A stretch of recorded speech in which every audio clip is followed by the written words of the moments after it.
So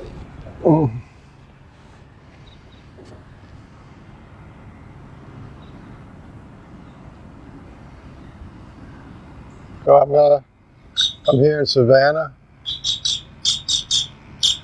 in a nice park, and I wanted to talk about forgiveness.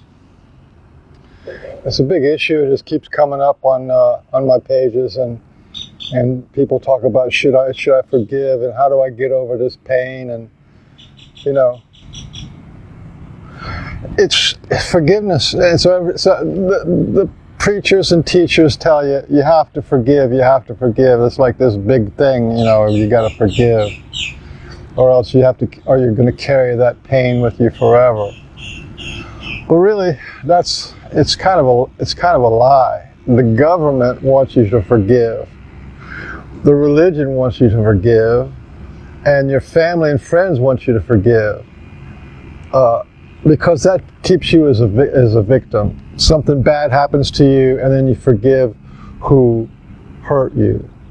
And the reason why you do that is because you haven't got a goddamn thing that you can do about the pain that you're sitting in, right? So you say, am I going to be in this pain and turmoil, resentment, anger, or am I going to forgive them? So you forgive them, and then you own your anger and your pain and suffering. So that's the price of life, or something like that. But that's a total lie. The whole thing is a total lie. It goes back to what I say, that all suffering comes from a separation. And when you have an idea, a belief, which we call a judgment, that, let's say, for example, marriage is made in heaven, and when you make a vow to be with somebody, that you're going to be with them for the rest of your life, and then years down the road, things don't work out, and you have this belief of the way it's supposed to be, and then you get a divorce, and it's messy, and it's all that people who said that they loved you, or they don't love you anymore. It's like rage and resentment, and all this stuff comes up, and the house is torn apart, you're torn apart. And a lot of the pain comes from your belief that the marriage is supposed to be like this, and people are supposed to be like that. And that separation from the way it's supposed to be, which is a judgment, and the way it is the pain. So what to do? What to do is forgive yourself, okay? It was your judgments, you got into the situation, and you got hurt by the circumstances that didn't match your reality, okay? So you forgive yourself, right? And what this does when you forgive yourself is you're no longer going to be a victim, you're going to be in power, okay? So if it's a divorce, you can forgive yourself for not knowing in advance. You can forgive yourself for not seeing it coming. You can forgive yourself for believing in what shouldn't have been believed in, yeah, and forgive yourself for not knowing enough. When you give yourself forgiveness, that puts you in power and control, because you're doing something. You're forgiving yourself for your mistakes, or for your involvement, for your responsibility in this thing, even though it looked like they were the perpetrators and you're the victim. The victim has to buy into it. So you bought into it, and then you got hurt, okay? Now, what's the opposite? What the world wants you to do is to forgive others. So we have, 230 years or so of war, that the government is out killing people, and every war is for no reason. Now, there's no reason historically, really, for any war, so we forgive them, right? Oh, well, that's the government, that's what government do, they're at war. We forgive them. That puts us in the sheep victim mode, right? Or the husband who's nasty, psychopath, narcissist, or whatever, and we forgive him, right? Well, that keeps society stable, right? You end up eating it. You eat all this turmoil and rage and resentment and hurt and guilt and shame and all that kind of crap. You eat it, and you surrender to that, and then you become a victim. I'm in victim mode now. So then the next man he comes along, you're going to forgive him too for whatever he does. See, that puts you in a victim mode. When you forgive yourself, you're not a victim. Let me put it in another way. There's not just you and him, or you and them. It's like the family, you know.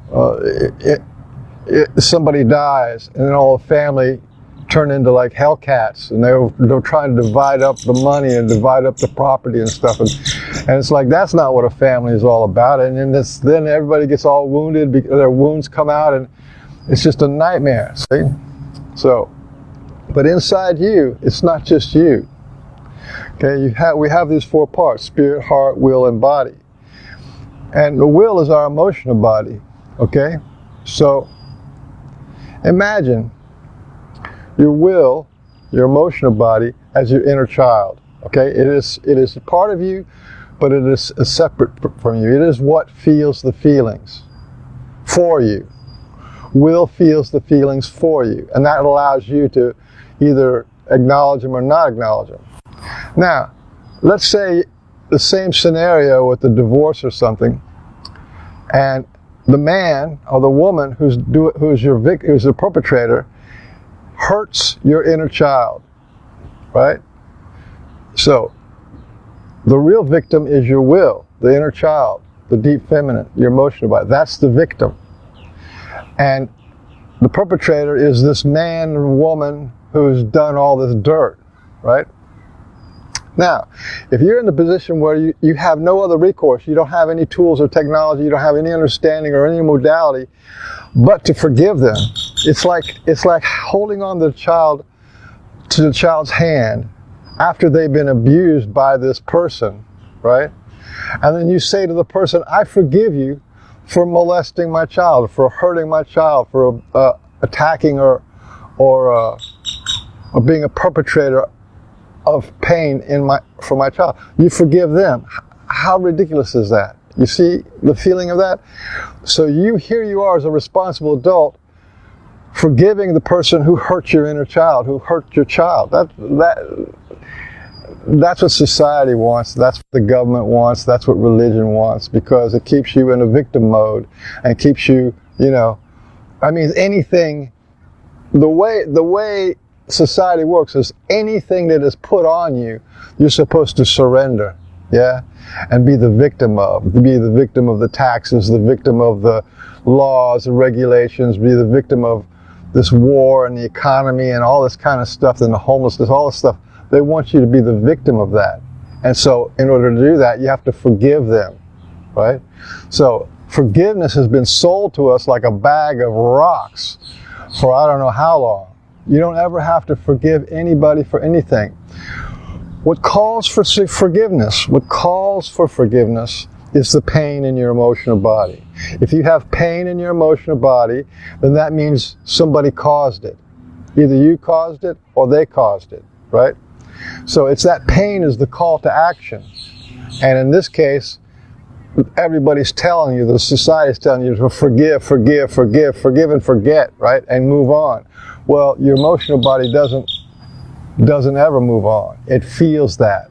It is now a victim, and it will be a victim until you stand up for it. Okay, now as a responsible adult who wants to heal your emotional body, you do not forgive anybody anything. You take responsibility for your side and forgive yourself. Forgive yourself for getting blindsided. Forgive yourself for falling for the tricks. Forgive yourself for not being wise enough. Forgive yourself for being wounded and having this perpetrator match your wounds and trigger your wounds. See? Forgive yourself for not being healed. So only and powerfully and profoundly forgiving yourself is what you need to do to heal you, which is what heals your inner child, which is what heals your will. And when your will finally gets that, it's not your fault, it's not her fault, nobody's fault, then the pain goes. When the pain goes, there's nothing left to forgive.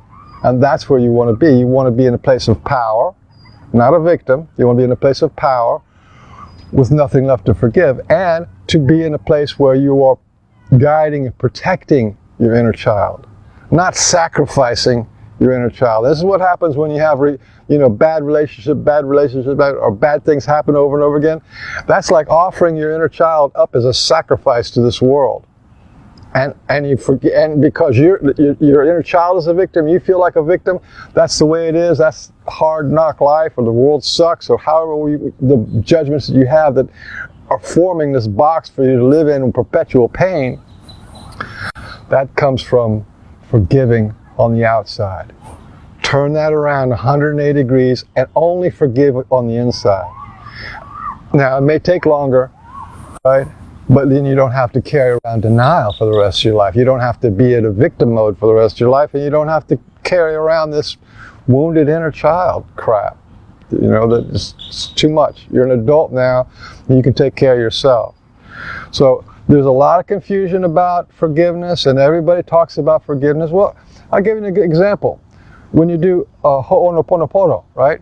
That is only directed at your belly, only directed at yourself. You know, I love you, please forgive me, thank you, right? You say that to yourself until the issues, the static, the discord, the disharmony is gone, is released, right? That's the same idea as self-forgiveness. You forgive yourself, you apologize to yourself, and you make certain that you're never going to do that again, right? You're not going to go to the same guy or the same woman, the same wildcat or the same insane person again and again and again. You're not going to do that anymore, because you're responsible for not only you, but your emotional body. You're responsible for your heart, you're responsible for your will, your spirit, and your whole body, right?